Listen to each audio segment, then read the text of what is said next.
ကောင်းတဲ့ကံပဲဖြစ်ဖြစ်မကောင်းတဲ့အကုသိုလ်ကံပဲဖြစ်ဖြစ်လူတွေဟာနေ့စဉ်မှာလုပ်နေကြတာကောင်းတာလည်းလုပ်တယ်မကောင်းတာလည်းလုပ်တယ်ကောင်းတဲ့အတွေးတွေလည်းတွေးတယ်မကောင်းတဲ့အတွေးတွေလည်းတွေးတယ်ရေပုံရခြုံငုံသုံးသပ်ကြည့်မယ်ဆိုရင်မကောင်းတာကတချို့ကများတယ်ပေါ့လူတိုင်းတော့မများပါဘူးကောင်းတာတွေများတာတို့တော့ကောင်းတဲ့လုပ်ရကလေးဟာနည်းနည်းပဲဖြစ်စေမကောင်းတဲ့လုပ်ရကလည်းမိနစ်ပိုင်းလောက်ဖြစ်စေစက္ကန့်ပိုင်းလောက်ဖြစ်စေနာဟိကမ္မံဝိနတတိကိုယ်တဏ္ဍမှာဖြစ်သွားပြီဆိုတဲ့ကပျောက်သွားတာမဟုတ်တော့ဘူးဒီလိုဆိုလို့ပဲเนาะဖြစ်သွားလိုက်တဲ့အခိုက်အလေးဟာအောင်မြင်ဖြစ်သွားလိုက်တဲ့ဟာကမေ့သွားပြီမဲ့တဘာဝတရားအလျောက်မိစ္ဆာသဘောတရားအရာဖြစ်ပြီးပြတ်သွားတာမှန်တော့လဲသူ့ရဲ့တတ္တိလေးသို့မဟုတ်မျိုးစိတ်ကလေးကကြာကြနေတာအဲဒီမျိုးစိတ်လေးကမြေနဲ့ရေနဲ့တွေ့ရင်ပေါက်တယ်လို့ပဲဘဝတစ်ခုကျိုးပေးဖို့အတွက်စဉ်းသင်းဖြစ်နေတတ်တယ်ပေါ့ဒါကြောင့်မို့ဒါလေးကတော့မပြောပါတော့ဘူးဆိုပြီးတော့အကုသိုလ်ကံကိုလည်းသွားပြီးတော့အထင်မသေးတဲ့ဘူးเนาะဒါကြောင့်မို့ဝစီဗေဒထိခိုင်းရှာဆိုပြီးတချို့လဲ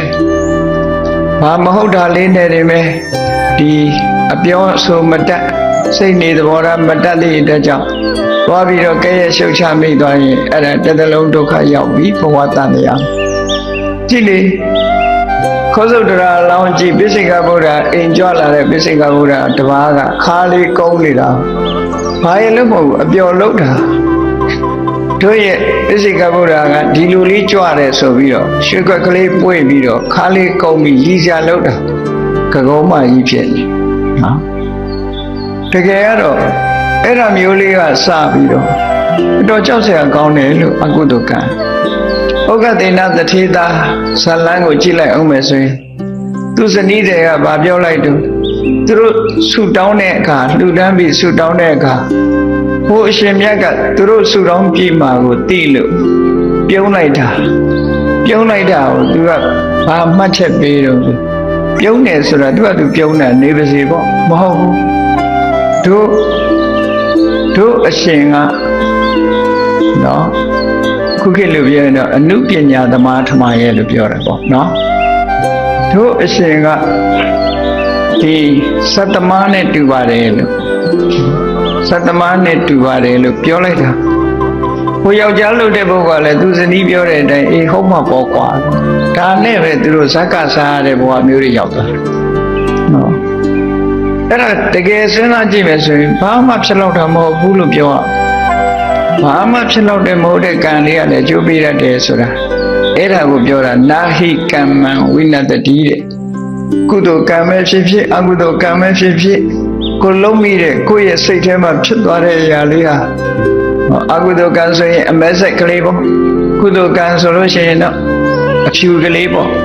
အဲ့ဒီနှစ်ခုစလုံးဟာပျောက်ပြက်သွားတာမဟုတ်ဘူးတဲ့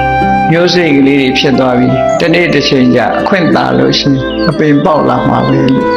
ဒီလိုပြောတာနော်ဒါကြောင့်မို့တတိထားရတယ်ကိုယ်နဲ့မဆိုင်တာဆိုရင်မဝေဖန်မိဖို့မပြောမိဖို့ကိုယ်စိတ်ကိုတတိထားပြီးတော့မြတ်စွာဘုရားရဲ့အဆုံးအမဩဝါဒရှိတယ်နာဟိနပရိတံဝိလောမာနိနပရိတံကတာကတံသူတစ်ပါးရဲ့မသိမလျော်တဲ့ကိစ္စတွေဝေဖန်မနေနဲ့နော်